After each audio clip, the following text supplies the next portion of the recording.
नमस्कार दोस्तों, सभी को जय हिंद।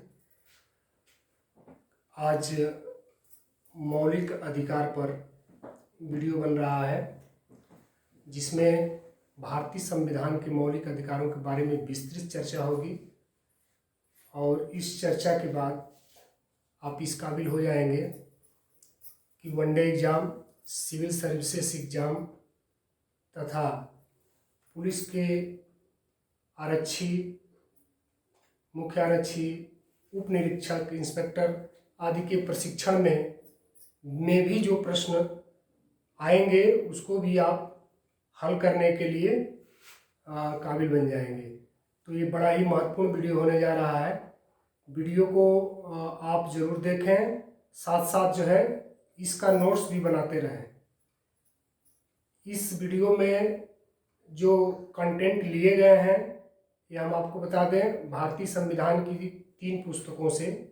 पहला पुस्तक है एम लक्ष्मीकांत सर का, दूसरा doctor Durgadas Basu, D Basu sir का, और तीसरा डॉक्टर सुभाष कश्यप।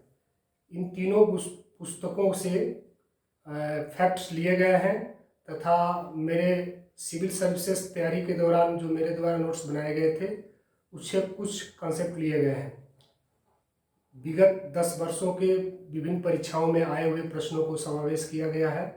तो ये वीडियो बहुत ही महत्वपूर्ण होने जा रहा है, ध्यान से सुने और साथ साथ इसका नोट्स भी बना लें ताकि बाद में आपको रिवीजन करने के लिए आसानी होगी। तो चलिए प्रारंभ करते हैं वीडियो को। भारतीय संविधान के भाग 3 अनुच्छेद 12 से लेकर 35 तक के बीच में जो वर्णन किया गया है वो मौलिक अधिकारों के रूप में जाना जाता है। संविधान प्रारंभ होने के समय में भारतीय संविधान में भारतीय नागरिकों एवं अन्य नागरिकों को कुल 7 प्रकार के मौलिक अधिकार प्रदान किए गए थे।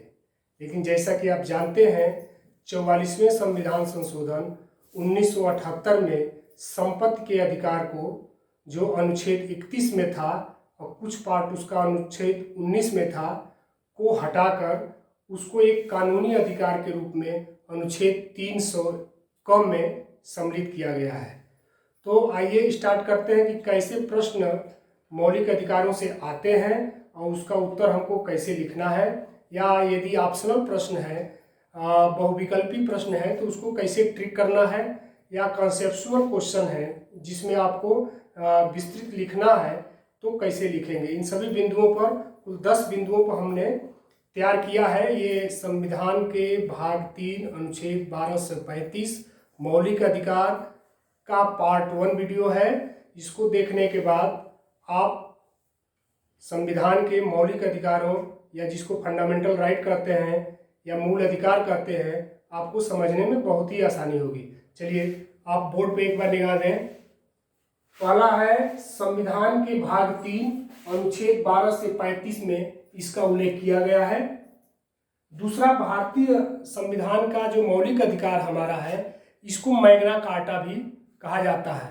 प्रश्न आता है कि भारतीय संविधान के किस भाग को भारतीय संविधान का मैग्ना कार्टा कहा जाता है। तो आपको उत्तर लिखना होगा भारतीय संविधान के भाग 3 मौलिक अधिकारों को भारतीय संविधान का मैग्ना कार्टा कहा जाता है। मैग्ना कार्टा का अर्थ होता है महान घोषणा पत्र। यह शब्द लिया गया है ब्रिटेन से। जैसा कि आप जानते हैं कि ब्रिटेन में 15 जून 1215 को गनीमेड नामक स्थान पर स्थानीय सरकार के खिलाफ कुछ विद्रोह हुए थे। विद्रोह के बाद यह तय हुआ कि उन नागरिकों को, उन व्यापारियों को, उन सामंतों को कुछ अधिकार दिए जाए, और वहाँ की तत्कालीन सरकार ने एक लिखित रूप से पहला दस्तावेज मौलिक अधिकारों के रूप में, नागरिकों के अधिकार के रूप में, जो विश्व में पहला लिखित शब्द आता है कि पहला लिखित अधिकार कहाँ दिया गया, तो ब्रिटेन में दिया गया जिसको मैग्ना कार्टा कहा जाता है। तो हमारे भारतीय संविधान में भी भाग 3 को, मौलिक अधिकारों को मैग्ना कार्टा की संज्ञा दी गई है। तो यह मैग्ना कार्टा से अगर रिलेटेड प्रश्न आता है तो आप भाग 3 मौलिक अधिकार उत्तर करेंगे। अगला आता है स्रोत, कि भारतीय संविधान के भाग 3 मौलिक अधिकारों का स्रोत कहाँ से लिया गया, इसका स्रोत उद्गम कहाँ से है। तो जैसा कि आप पहले की वीडियो में मैंने बताया था कि संविधान के लिए विभिन्न समितियां, मुख्य रूप से 8 समितियां और 15 छोटी समितियां बनी हुई थी। उन समितियों के अलग अलग अध्यक्ष थे और उन अध्यक्षों का दायित्व था कि अपनी कमेटी के साथ विश्व के सभी अच्छे संविधानों का अध्ययन करें और उनको जो उत्तरदायित्व सौंपे गए हैं उससे रिलेटेड वहाँ के संविधान से वंश लें और अपने भारतीय संविधान में उसको शामिल करें। तो ये समिति एक बनी थी मौलिक अधिकारों की समिति। इस समिति के अध्यक्ष थे इस समिति के अध्यक्ष थे सरदार वल्लभ भाई पटेल। एक बार पुनः ध्यान दें, मौलिक अधिकारों की समिति जो बनी थी भारतीय संविधान सभा में, उसके अध्यक्ष सरदार वल्लभ भाई पटेल थे। और उप समिति भी मौलिक अधिकारों के लिए बनी थी जिसके अध्यक्ष JB कृपलानी थे। देखिए, 2 अलग अलग प्रश्न आते हैं, आपको ध्यान देना होगा। पहला प्रश्न ये पूछता है कि मौलिक अधिकारों की जो समिति बनी थी उसके अध्यक्ष कौन थे, तो आपका उत्तर होगा सरदार वल्लभ भाई पटेल। यदि पूछता है प्रश्न कि मौलिक अधिकारों की जो उप समिति बनी थी उसके अध्यक्ष कौन थे, तो आपको उत्तर देना होगा JB कृपलानी। कभी कभी प्रश्न पूछता है कि JB कृपलानी सर का पूरा नाम क्या था, तो आपको फैक्ट बता दें कि JB कृपलानी सर का पूरा नाम जीवत राम भगवान दास कृपलानी था। एक बार पुनः सुन लें, जीवत राम भगवान दास कृपलानी था। तो ये उप समिति के अध्यक्ष थे। और मौलिक अधिकारों समिति के अध्यक्ष पूछता है तो आपको सरदार वल्लभ भाई पटेल बताना पड़ेगा। और यह स्रोत कहाँ से लिया गया, तो ये अमेरिका के संविधान से इसका स्रोत रहा। अमेरिका के संविधान से, जो आप जानते हैं कि अमेरिका का संविधान 4 मार्च 1789 को लागू हुआ था और अमेरिका के संविधान में पहला संशोधन 1791 में किया गया था। पहला संशोधन करने के बाद संविधान के प्रारंभ में वहां भी नागरिकों के मौलिक अधिकार नहीं थे। पहला संविधान संशोधन के बाद अमेरिका के संविधान में नागरिकों के मौलिक अधिकार दिए गए। उन मौलिक अधिकारों को भारतीय संविधान में भी सम्मिलित किया गया। तो ये आपके स्रोत स्पष्ट हो गए। अगला टॉपिक देखते हैं, प्रारंभ में और वर्तमान में क्या स्थिति है। तो जैसा कि हमने बताया कि प्रारंभ में मौलिक अधिकारों की संख्या 7 थी, वर्तमान में मौलिक अधिकारों की संख्या 6 है। और जो एक मौलिक अधिकार 44वें संविधान संशोधन 1978 द्वारा हटाया गया वो था संपत्ति का मौलिक अधिकार। अगला टॉपिक आता है कि मूल अधिकार क्या है। मूल अधिकार क्या है और इसकी क्या आवश्यकता पड़ी। अगर डिस्क्रिप्टिव में आता है लिखने के लिए तो आपका उत्तर क्या होगा कि मूल अधिकार किसी भी व्यक्ति के सर्वांगीण विकास अर्थात चौमुखी विकास। क्या होता है सर्वांगीण विकास, जिसमें किसी व्यक्ति का भौतिक विकास हो, बौद्धिक विकास हो, आध्यात्मिक विकास हो, नैतिक विकास हो, इन सारे विकासों को मिलाकर ही हम सर्वांगीण विकास करते हैं। तो किसी व्यक्ति के सर्वांगीण विकास के लिए जो अधिकार उसे आवश्यक है उसे मूल अधिकार कहते हैं। और ये भारत के संविधान के भाग 3 अनुच्छेद 12 से 35 में दिया गया है। अब आते हैं कि वर्तमान में जो 6 मौलिक अधिकार है वो क्या क्या है। पहला मौलिक अधिकार है समता का अधिकार, जो अनुच्छेद 14 से लेकर और 18 तक में वर्णित किया गया है। दूसरा मौलिक अधिकार आता है धार्मिक स्वतंत्रता का अधिकार, जो अनुच्छेद 25 से लेकर 28 तक में आता है। तीसरा मौलिक अधिकार है पहला समता का अधिकार 14 से 18, दूसरा स्वतंत्रता का अधिकार 19 से 22, तीसरा शोषण के विरुद्ध अधिकार 23 से 24, चौथा धार्मिक स्वतंत्रता का अधिकार 25 से 28, पांचवा सांस्कृतिक एवं शिक्षा संबंधी अधिकार 29 से 30 और छठा है संवैधानिक उपचारों का अधिकार अनुच्छेद 32। एक बार पुनः ध्यान दें, वर्तमान स्थिति भारतीय संविधान में भारत एवं विदेशी या अन्य नागरिकों को कुल 6 प्रकार के मौलिक अधिकारों को प्रदान कर रही है, जिसमें पहला अधिकार है समता का अधिकार, जो अनुच्छेद 14 से लेकर 18 तक दिया गया है। दूसरा अधिकार है स्वतंत्रता का अधिकार, जो अनुच्छेद 19 से लेकर 22 तक दिया गया है। तीसरा अधिकार है शोषण के विरुद्ध अधिकार, जो अनुच्छेद 23 और 24 में वर्णित है।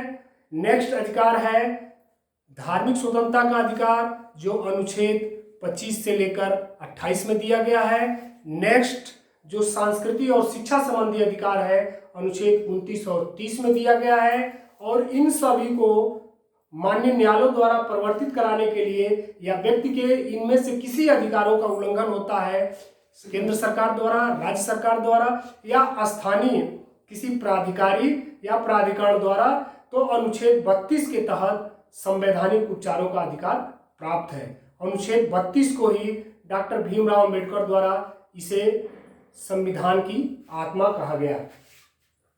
अगला पॉइंट है कि मूल अधिकारों की क्या विशेषताएं हैं। कभी 3 विशेषताओं को उसमें दे देगा और एक विशेषता उसमें दूसरा रख देगा, तो आपको ट्रिक करना पड़ेगा इनमें से कौन सी मौलिक संविधान के मौलिक अधिकारों की विशेषताएं नहीं है। तो आप जब इन विशेषताओं को, कुल 6 विशेषताएं हैं, आप जाने रहेंगे तो आपको आसानी होगी कि मौलिक अधिकारों की क्या विशेषताएं हैं।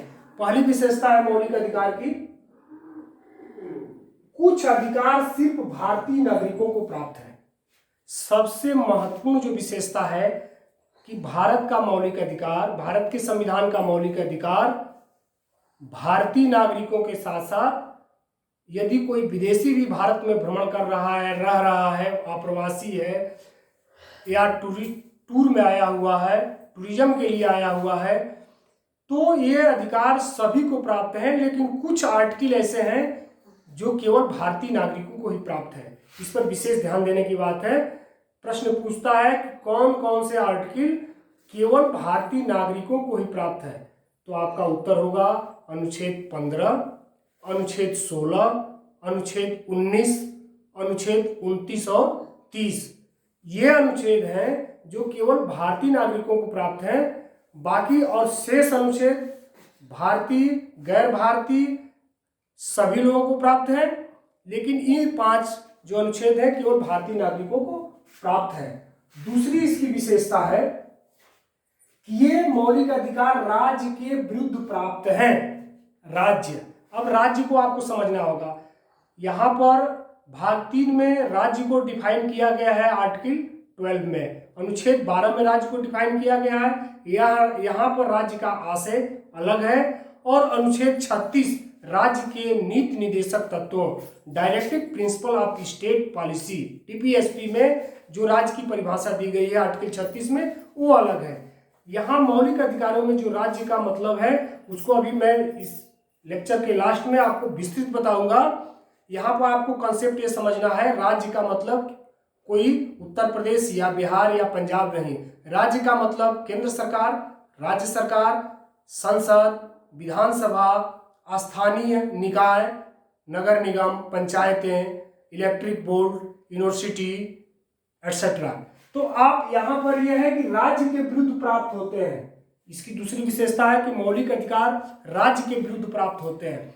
अर्थात यदि राज्य, मतलब इन 6-7 जो पॉइंट्स हमने बताए हैं, इनमें से किसी संस्था, निकाय या सरकार द्वारा यदि आपके अधिकारों को छीना जाता है या न्यून किया जाता है, तो सुप्रीम कोर्ट और हाई कोर्ट का यह अधिकार है कि वो आपके अधिकारों की रक्षा करें। तीसरा इसकी विशेषता है उच्चतम न्यायालय एवं माननीय उच्च न्यायालय द्वारा गारंटी एवं सुरक्षा प्राप्त। अर्थात हमारे संविधान में जितने भी अनुच्छेद हैं, अनुच्छेद 395 तक, संशोधनों सहित 448 तक, उन संविधानों के सभी आर्टिकल की रक्षा नागरिकों के लिए सुप्रीम कोर्ट, हाई कोर्ट द्वारा नहीं है। लेकिन अनुच्छेद 12 से लेकर और 35 के बीच में जो आपके लिए व्यक्तिगत 14 से लेकर 32 तक के हैं, 14 से लेकर 30 तक के आर्टिकल हैं, इन आर्टिकलों में किसी भी अधिकार के आपका उल्लंघन होता है तो माननीय सुप्रीम कोर्ट, माननीय हाई कोर्ट इस बात की गारंटी देता है कि वो आपके अधिकारों की रक्षा करेगा। अगली विशेषता है आपातकाल के दौरान स्थगन। अब परिस्थितियां कभी ऐसी आ गई कि देश में आपातकाल लग गया, उस परिस्थितियों में आपके मौलिक अधिकार स्थगित हो जाते हैं, कभी कभी निलंबित हो जाते हैं, कभी कभी उन पर कुछ प्रतिबंध लगाए जाते हैं। अगली विशेषता है यह बाध्य योग्य है। बाध्य योग्य का अर्थ कि न्यायालय में आप इसके लिए याचिकाएं दाखिल कर सकते हैं। परिवर्तनीय है। परिवर्तनीय का मतलब कि न्यायालय इसको लागू करा सकता है। अगली विशेषता है, जैसा आप जान रहे हैं कि संविधान के भाग 18 में आपातकाल का उपबंध किया गया है। संविधान के भाग 18 में आपातकाल का उपबंध किया गया है, जिसमें राष्ट्रीय आपात 3 प्रकार के जो अनुच्छेद 352 से लेकर अनुच्छेद 360 में दिया गया है। जैसा आप जानते हैं 352 में राष्ट्रीय आपात, 356 में राज्यों में राष्ट्रपति शासन लगता है और 360 में वित्तीय आपात। तो ये राष्ट्रीय आपात के समय ये आपके मौलिक अधिकारों में कमी की जा सकती है, छीना जा सकता है, निलंबित की जा सकती है। अगला है भाग 20। ये भी महत्वपूर्ण है। भाग 20 इसमें अनुच्छेद 368 आता है, जिसके तहत संविधान संशोधन की प्रक्रिया बताई गई है कि कैसे संविधान संशोधन किया जाएगा, जिसमें मौलिक अधिकार भी शामिल है। मौलिक अधिकारों में भी संविधान संशोधन करके उसके आपके कुछ अधिकारों को कम किया जा सकता है, लेकिन उसके बेसिक स्ट्रक्चर में जो माननीय सर्वोच्च न्यायालय ने अपने निर्णय में बताया कि आप चेंज कर सकते हैं, लेकिन उसके कहीं भी बेसिक स्ट्रक्चर में आधारभूत ढांचे में आप छेड़छाड़ नहीं करेंगे। तो इस आधार पर यदि आपको लगता है कि संसद द्वारा अनुच्छेद 368 के तहत संविधान संशोधन करके आपके मौलिक अधिकारों को कम किया जा रहा है, तो आप माननीय सर्वोच्च न्यायालय, उच्च न्यायालय में इसको बाध्य योग्य बना सकते हैं। अगली विशेषता आती है, प्रश्न पूछता है निलंबित। मौलिक अधिकारों को निलंबित कौन कर सकता है? तो अनुच्छेद 359 में राष्ट्रपति को यह अधिकार है कि आपके मौलिक अधिकारों को निलंबित कर सकता है। यहां से प्रश्न आते हैं कि मौलिक अधिकार कब निलंबित किए जाते हैं, कौन निलंबित कर सकता है? तो आर्टिकल 359 में राष्ट्रपति इसको निलंबित कर सकता है। प्रतिबंध कौन लगा सकता है मौलिक अधिकारों में? तो आपको यह भी जानना जरूरी है कि मौलिक अधिकारों को प्रतिबंध लगाने का पावर भारतीय संसद को है। भारतीय संसद को है। प्रश्न पूछता है भारतीय संविधान में मौलिक अधिकारों का रक्षक किसे कहा गया है? तो आपका उत्तर होगा माननीय उच्चतम न्यायालय, उच्च न्यायालय। तो इसका रक्षक कौन है? माननीय सर्वोच्च न्यायालय, माननीय उच्च न्यायालय। जब मौलिक अधिकार आपातकाल के दौरान निलंबित होते हैं तो अनुच्छेद 20 और 21 ये दो ऐसे अनुच्छेद हैं जिसमें जो आपके अधिकार दिए गए हैं वो अधिकार आपके कभी भी निलंबित नहीं होते हैं। आगे जब हम बढ़ेंगे तो अनुच्छेद 20 और 21 को बताएंगे कि अनुच्छेद 20 और 21 में क्या है। आपको यहाँ यह ध्यान रखना होगा कि अनुच्छेद 20 और 21 के जो अधिकार आपको प्राप्त हैं वो किसी भी दशा में, चाहे वो आपातकाल की दशा हो, युद्ध की दशा हो, वित्तीय आपात की दशा हो, अनुच्छेद 20 और 21 निलंबित नहीं होंगे। अब आते हैं जो अब तक का सबसे महत्वपूर्ण है। जब तक आप राज्य की परिभाषा नहीं समझ पाएंगे या राज्य को नहीं समझ लेते हैं, तब तक आप संविधान के मौलिक अधिकारों को समझ पाने में असफल रहेंगे। राज्य को समझ लेने के बाद आपको मौलिक अधिकार बड़े आसानी से समझ में आ जाएंगे, क्योंकि मौलिक अधिकार आप पढ़ रहे हैं तो आपको ये ज्ञात होना चाहिए कि मौलिक अधिकार किसके विरुद्ध प्राप्त है। मौलिक अधिकार किसके विरुद्ध प्राप्त है? तो मौलिक अधिकार राज्य के विरुद्ध ही प्राप्त है। तो पहले हमको राज्य जानना पड़ेगा।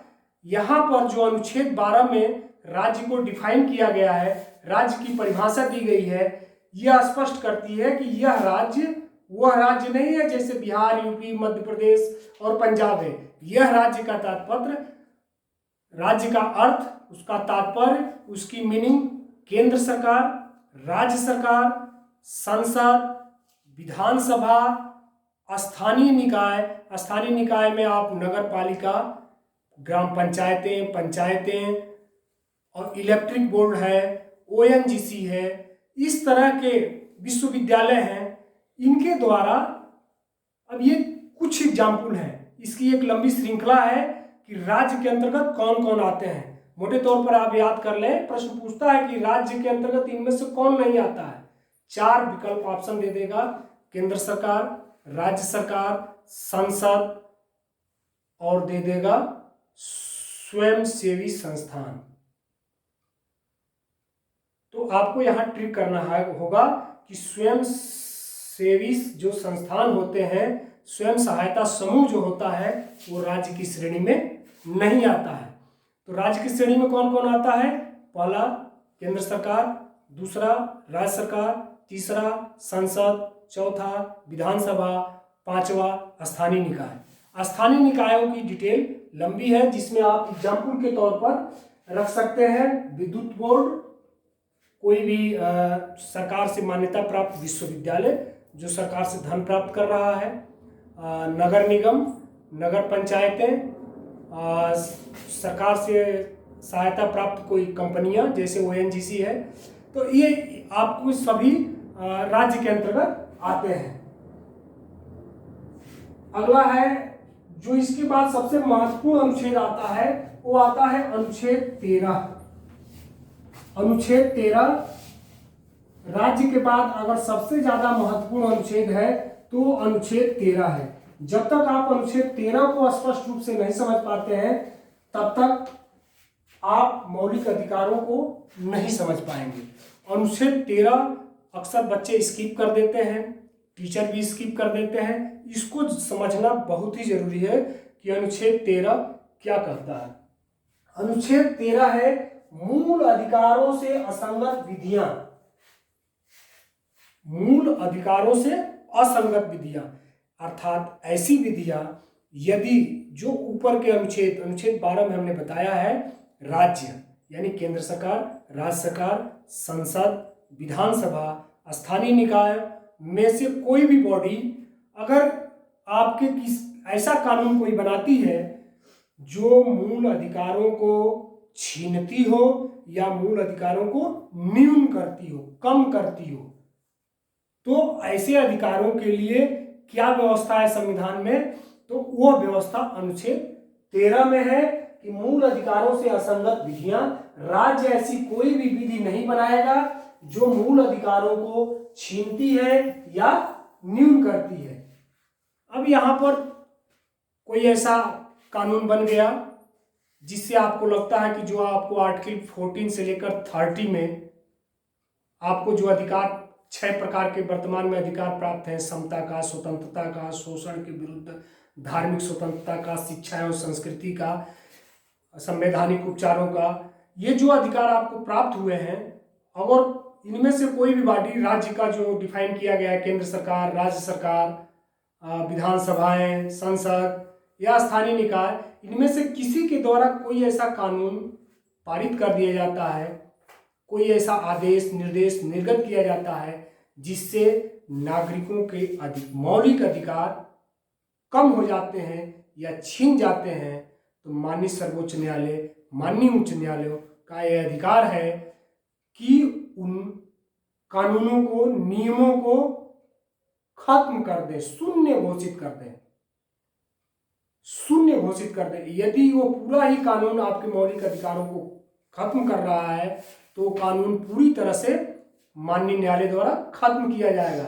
लेकिन कोई ऐसा कानून बना है जिसका कुछ पार्ट, फॉर एग्जाम्पल 30% उसका जो पोर्शन है वो वही केवल आपके मौलिक अधिकारों को कम कर रहा है, बाकी 70% उसके उस कानून के पोर्शन आपके मौलिक अधिकारों को हस्तक्षेप नहीं कर रहे हैं। केवल 30% ही उस कानून के, सपोज करिए उसमें अगर 100 सेक्शंस हैं, 100 धाराएं हैं उस कानून में, उस अधिनियम में, और उसमें से 30 धाराएं ऐसी हैं जिन धाराओं में आपके मौलिक अधिकारों का हनन हो रहा है या आपके मौलिक अधिकारों को सीमित किया जा रहा है, तो माननीय न्यायालय उन 30 धाराओं को ही उस कानून से पृथक कर देगी। तो कभी कभी एग्जाम में पूछता है पृथककरण का सिद्धांत। तो ये पृथककरण का सिद्धांत यही है कि आप उस जिस मात्रा तक वो कानून आपके मौलिक अधिकारों को न्यून कर रही है, कम कर रही है, उसको उस कानून से पृथक कर देना, यही पृथक्करण का सिद्धांत है। अगला कॉन्सेप्ट इसी में आता है न्यायिक पुनर्विलोकन। न्यायिक पुनर्विलोकन कानून की वैधता जांच करने की न्यायालय की शक्ति, और माननीय सर्वोच्च न्यायालय, उच्च न्यायालयों को यह शक्ति प्राप्त है कि जो कानून बना है वो वैध है या अवैध है। तो कानून की वैधता जांच करने की शक्ति भी माननीय सर्वोच्च न्यायालय और उच्च न्यायालय को प्राप्त है। अब आपको आते हैं, अब तक आपने पढ़ा कि भारत के संविधान में मौलिक अधिकार संविधान के भाग 3 अनुच्छेद 12 से 35 में वर्णित किया गया है, जिसमें अनुच्छेद 12 में राज्य को परिभाषित किया गया है।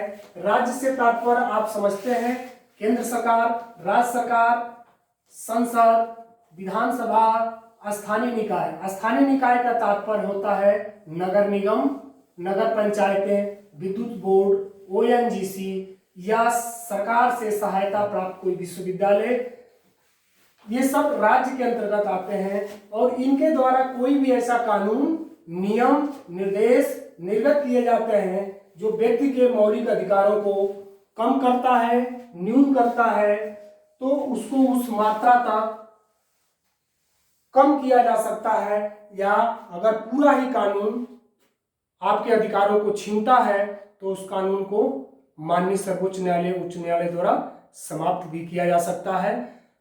तो आप ध्यान दिए, 12 में राज्य का परिभाषा, 13 में विधि की परिभाषा कि विधि क्या है। तो विधि से आपको स्पष्ट हो गया कि विधि का मतलब कि यह संविधान लागू होने के बाद केंद्र सरकार, राज्य सरकार, विधानसभाएं, संसद, स्थानीय निकाय कोई ऐसा कानून अगर बनाती हैं जो आपके अधिकारों को न्यून या कम करती हैं या छीनती हैं, तो यह माननीय सर्वोच्च न्यायालय, उच्च न्यायालय में बाध्य योग्य है। अब आते हैं, स्टार्ट करते हैं कि भारतीय संविधान के मौलिक अधिकार भाग 3 में वर्तमान में जो 6 मौलिक अधिकार हैं उसका एक एक करके हम जानकारी प्राप्त करेंगे। पहला अधिकार है समता का अधिकार।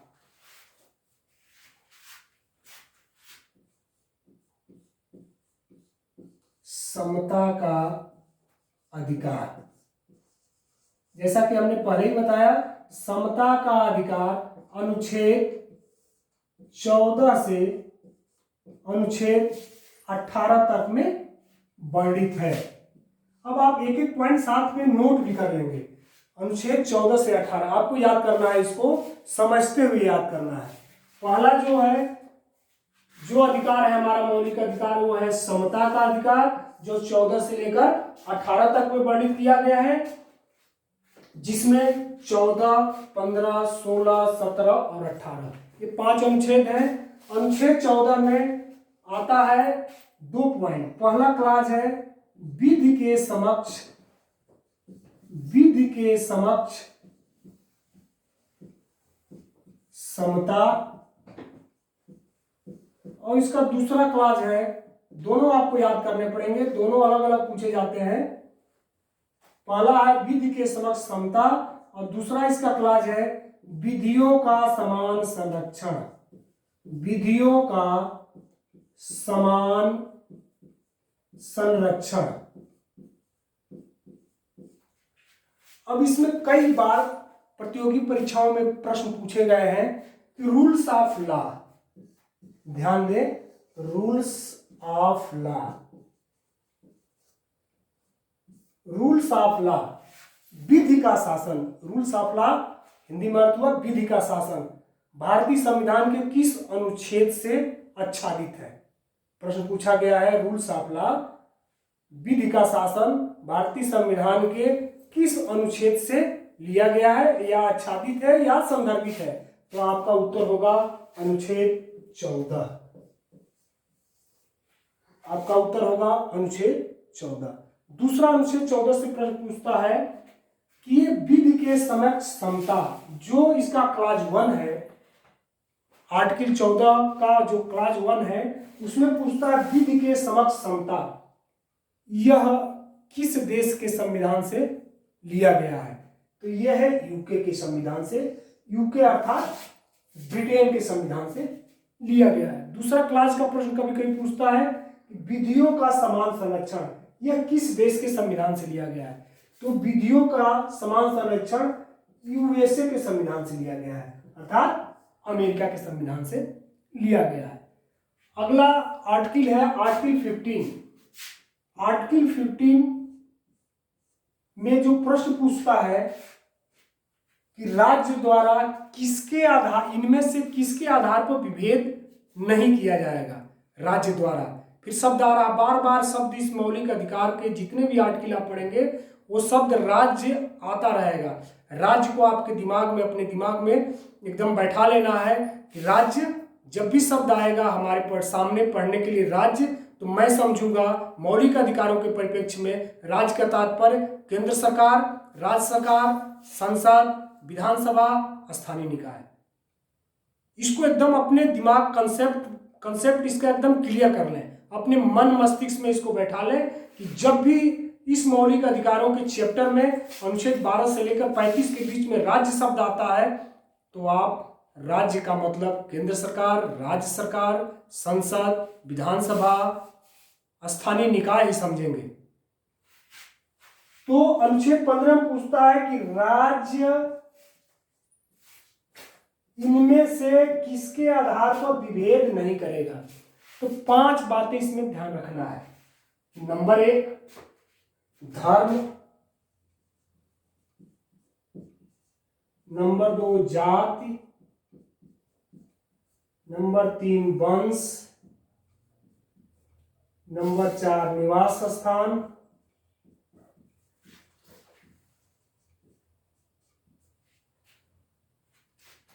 5 लिंग।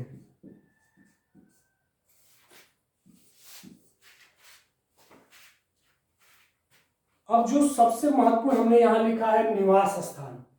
परीक्षाओं में अक्सर ये 4 टॉपिक दे देंगे कि राज्य इनमें से आधार पर, इनमें से किस आधार पर विभेद नहीं करेगा।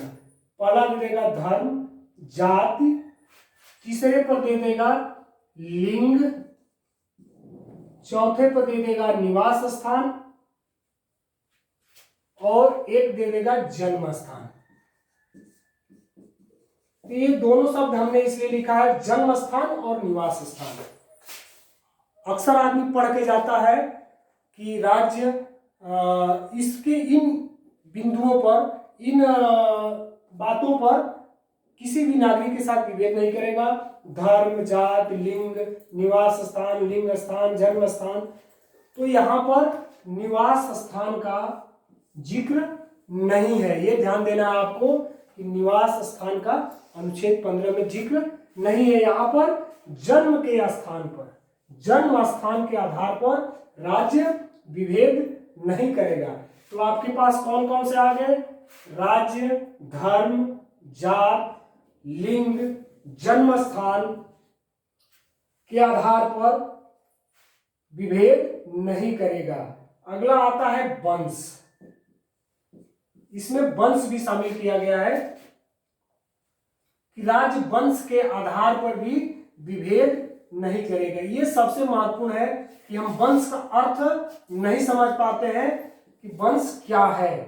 अब आपको ध्यान देना होगा, वंश का मतलब है जैसे कोई राजघराना, कोई वंश रहा होगा आजादी के पहले और अंग्रेजों से युद्ध के समय में उस वंश ने, अब यहाँ पर वीडियो में मैं पार्टिकुलर किसी भी वंश का, चाहे वो राजस्थान के, चाहे वो पंजाब के, चाहे वो दक्षिणी भारत के, चाहे वो मध्य प्रदेश के, किसी भी मैं वंश का उल्लेख नहीं करूंगा वीडियो में, लेकिन आप मोटा मोटी ये समझें कि अगर कोई ऐसा वंशज वंश किसी राजघराने का उस समय अंग्रेजों का साथ दिया हो भारतीयों को खिलाफ, तो ऐसा नहीं कि आज़ादी के बाद अब हम राज्य सरकारें उनके साथ विभेद करेंगी या उनके स्टेट जो है जिसमें केंद्र सरकार, राज्य सरकार, विधानसभा, संसद, स्थानीय निकाय, इस आधार पर उनके साथ विभेद करने लगेगा कि तुम आज़ादी के समय तो अंग्रेजों का साथ दिए थे। तो ये बड़ा ही स्पष्ट उल्लेख कर दिया गया है कि कोई भी स्टेट इन आधारों पर किसी भी भारतीय नागरिक के साथ, और ये ध्यान देने वाली बात है कि ये अनुच्छेद केवल भारतीय नागरिकों को ही प्राप्त है, ये किसी भी विदेशी नागरिकों को ये अनुच्छेद 15, एक बार और ध्यान दे दें, अनुच्छेद 15, 16, 19, 29 और 30 ये केवल भारतीय नागरिकों को प्राप्त है। तो ये अनुच्छेद 15 राज्य को प्रतिबंधित करता है कि राज्य धर्म, जाति, वंश, लिंग, जन्म स्थान के आधार पर विभेद नहीं करेगा। अगला अनुच्छेद आता है अनुच्छेद 16, लोक नियोजनों की समानता। लोक नियोजन में समानता का अधिकार।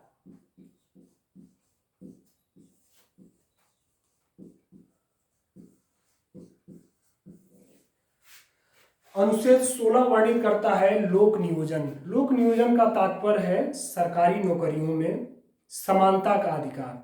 लेकिन यहाँ पर कॉन्सेप्ट आता है आरक्षण का, जो अपवादों में है, और यहीं पर अनुच्छेद 15 में शिक्षण संस्थानों में आरक्षण और अनुच्छेद 16 में लोक नियोजन में आरक्षण की बात संविधान संशोधन करके बढ़ाए गए हैं, जिस पर किसी दिन अलग से एक वीडियो बनाया जाएगा आरक्षण पर, तो उस पर विस्तृत चर्चा होगी। आज आपको ध्यान देना है कि हम समानता का अधिकार पढ़ रहे हैं, तो उसमें अनुच्छेद 16 लोक नियोजनों में समानता के अधिकार की बात करता है। अगला अनुच्छेद आते हैं अनुच्छेद 17।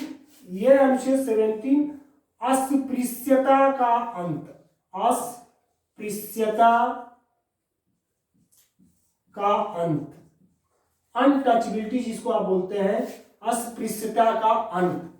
जिस समय हमारा देश आजाद हुआ उस समय तक अभी हमारे भारत में छुआछूत की बहुत सारी बातें समाज में फैली हुई थी, और भारत के नागरिक आपस में ही कुछ वर्गों को छुआछूत का शिकार बनाते थे और उनको घृणा के दृष्टि से देखा जाता था। संविधान लागू करने के बाद ये निश्चित हो गया कि अलग से भी एक कानून बनाया जाएगा, जैसे आपने SC/ST एक्ट 1989 देखा है, या अनटचबिलिटी 1955 एक कानून बना। ऐसे कानून अलग अलग भी बने जिससे भारत के किसी पार्टिकुलर भाग के लोगों को या पार्टिकुलर कास्ट के लोगों के साथ अगर अस्पृश्यता की बात हो रही है, छुआछूत की बात हो रही है, तो इसको दंडनीय बनाया जाएगा और यह व्यक्ति के मौलिक अधिकारों में होगा कि सभी भारतीय नागरिक समान हैं। अगला आता है आर्टिकल 18। आर्टिकल 18 है उपाधियों का अंत, उपाधियों का अंत। उपाधियों के अंत से तात्पर्य है कि यह संविधान लागू होने के बाद यदि ब्रिटिश गवर्नमेंट द्वारा किसी भारतीय को, किसी भारतीय नागरिक को कोई उपाधि पहले से दी गई है, जैसे उस समय ब्रिटिश गवर्नमेंट के जो चाटुकार रहते थे, सहयोगी रहते थे, निकटवर्ती रहते थे, उनको ब्रिटिश गवर्नमेंट द्वारा तरह तरह के उपाधियों से नवाजा जाता था, जिसमें नाइटहुड की उपाधि, सर की उपाधि, सुल्तान की उपाधि, तमाम ऐसे उपाधि दिए जाते थे, राय साहब की, राय बहादुर की, तमाम ऐसे उपाधि दिए जाते थे। इन उपाधियों को संविधान लागू करने के बाद समाप्त किया गया ताकि समाज में कोई अपने को बड़ा या छोटा महसूस न कर सके, सभी समान रूप से नागरिक हैं।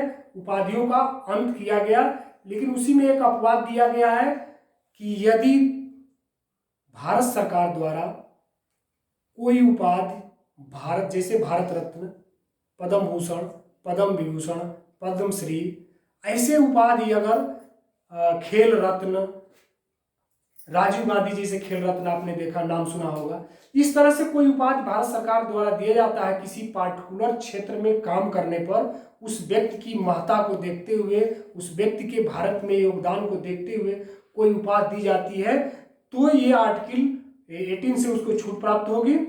तो इसमें आपको याद करना है उपाधियों का अंत, मैंने ब्रिटिश गवर्नमेंट या ब्रिटिश के लोगों द्वारा जो उपाधि भारत के लोगों को दी गई थी, उन सारी उपाधियों को अंत कर दिया गया। लेकिन वर्तमान भारत सरकार यदि कोई उपाधि देती है तो वो उपाधि धारण किया जा सकता है, और इसके साथ साथ ही किसी डिपार्टमेंट की कोई उपाधि है, जैसे कोई यूनिवर्सिटी में प्रोफेसर है, कॉलेजों में लेक्चरर है, स्कूलों में टीचर है, मेडिकल कॉलेजों में, अस्पतालों में डॉक्टर है, तो अपने नाम के आगे डॉक्टर, प्रोफेसर, इंजीनियर लगा सकता है। या सेना में या पुलिस में किसी का कोई रैंक है, sub inspector, inspector, lieutenant, colonel, major, तो वो अपने नाम के आगे वो पद लगा सकता है। इससे उसको छूट प्राप्त हुई है। उपाधियों का अंत केवल ब्रिटिश गवर्नमेंट, ब्रिटिश के पदाधिकारियों द्वारा दी गई उपाधियों के अंत से ही तात्पर्य है। तो आपने अनुच्छेद 14 से लेकर अनुच्छेद 18 तक को आपने देख लिया। एक बार पुनः देख लें और साथ के साथ आप याद भी कर लें। नोट्स जरूर बनाएं। नोट्स करने से, लिखने से याद करने की क्षमता बढ़ जाती है 10 टाइम्स। आपको नोट्स बनाने से 10 टाइम क्षमता बढ़ जाती है। 14 है विधि के समक्ष समता, जिसमें 2 पार्ट है। पहला विधि के समक्ष समता यूनाइटेड किंगडम ब्रिटेन के संविधान से लिया गया है। इसका पार्ट 2 विधि का समान संरक्षण, यह अमेरिका के संविधान से कंसेप्ट है। आर्टिकल 15 राज्य, धर्म, जाति, लिंग, वंश, जन्म स्थान के आधार पर विभेद नहीं करेगा। आर्टिकल 16 लोक नियोजनों में अवसर की समानता है। लोक नियोजनों में अवसर की समानता। 17 अस्पृश्यता का अंत। 18 उपाधियों का अंत। अब कंक्लूजन आपको अंत में चलते चलते 2 मिनट में इसकी पूरी समरी एक बार मेमोराइज कर लेते हैं। बिल्कुल आप ध्यान से सुने इसको कि आज हम लोगों ने क्या पढ़ा। आज हम लोगों ने पढ़ा कि भारत के संविधान के भाग 3 मौलिक अधिकार जो अनुच्छेद 12 से लेकर अनुच्छेद 35 तक में वर्णित किए गए हैं, इसको भारतीय संविधान का मैग्ना कार्टा भी कहते हैं। इसका स्रोत यह अमेरिका के संविधान से लिया गया है। इसकी मौलिक अधिकारों की जो समिति बनी थी, उस समिति के अध्यक्ष सरदार वल्लभ भाई पटेल थे। इसकी एक उप समिति बनी थी, उप समिति के अध्यक्ष JB कृपलानी सर थे। इसके बाद आता है कि इसमें सबसे महत्वपूर्ण कि इसकी क्या क्या विशेषताएं हैं। विशेषताओं का पूरा वर्णन 6-7 इसकी विशेषताएं हैं कि इसमें से कुछ आर्टिकल ऐसे हैं जो केवल भारतीय नागरिकों को प्राप्त हैं। ये विशेष रूप से महत्वपूर्ण है, जिसमें आपको याद करना है कि अनुच्छेद 15, अनुच्छेद 16, अनुच्छेद 19, अनुच्छेद 29 और 30 ये केवल भारतीय नागरिकों को प्राप्त है। यह बाध्य योग्य है। सर्वोच्च न्यायालय द्वारा इसको रक्षक बताया गया है कि सर्वोच्च न्यायालय इसकी रक्षा करेगा। माननीय न्यायालयों को जिम्मेदारी दी गई है। इसके बाद आपने इसका जो 6 वर्तमान में मौलिक अधिकार हैं, उसमें पहले मौलिक अधिकार समानता के अधिकार का हमने अध्ययन किया है, जिसमें अनुच्छेद 14 से 18 तक का वर्णन किया है। उम्मीद है कि आपको यह आज का लेक्चर पसंद आया होगा। अगर लेक्चर पसंद आए तो चैनल को जरूर सब्सक्राइब करिएगा। यह आपका चैनल है। चैनल का नाम है पुलिस वाला tutor, each one teach one, ये हमारा मोटो है। पुलिस वाला चैनल का नाम है ईच वन टीच वन। और पसंद आया तो जरूर सब्सक्राइब करिएगा और अपने दोस्तों में एक बार जरूर शेयर करिए, ताकि इस मोटो का प्रसार बहुत जल्दी उत्तर प्रदेश एवं भारत में हो सके, ताकि हर व्यक्ति ईच वन टीच वन के मोटो पर काम कर सके। जय हिंद।